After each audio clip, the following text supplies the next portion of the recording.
சென்னை பெசநகர் கடற்கரையில் 8 மணிக்கு மேல் குவிந்த இளைஞர்களை போலீசார் திருப்பி அனுப்பி வருகின்றனர். இது பற்றி காட்சிகளை பார்க்கலாம். இது பற்றிய மேலதிக தகவல்களை தருவதற்காக செய்தியாளர் பாலாஜி இணைகிறார். பாலாஜி, விவரங்கள்.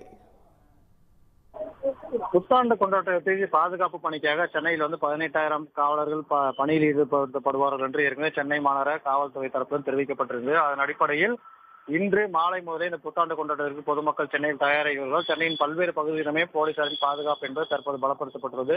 குறிப்பாக மெரினா கடற்கரை மற்றும் பெசநகர் போன்ற கடற்கரைகளில் பொதுமக்கள் 31ஆம் தேதி மாலை 6 மணியிலிருந்து அடுத்த நாள் வரைக்கும் இந்த கடலில் இறங்கவோ குளிக்கவோ அனுமதி இல்லை என்று சென்னை காவல்துறை தரப்பிலும் தெரிவிக்கப்பட்டிருந்த நிலையில் தற்பொழுது 8 மணிக்கு மேலாக அந்த கடற்கரைக்கு செல்லக்கூடிய பொதுமக்களுக்கு அனுமதி என்பது முழுமையாக மறுக்கப்பட்டுள்ளது. அதே போல கடற்கரையில் ஏற்கனவே இருக்கக்கூடிய பொதுமக்களையும் தற்போது அங்கிருந்து காவல்துறையினர் வெளியேற்றி வருகிறார்கள். தற்போது மெரினா கடற்கரை மற்றும் பெசநகர் போன்ற கடற்கரை பகுதியிலிருந்து தற்போது உள்ளே இருக்கக்கூடிய பொதுமக்களை வெளியேற்றும் பணியில் தான் காவல்துறையினர் ஈடுபட்டு வருகிறார்கள்.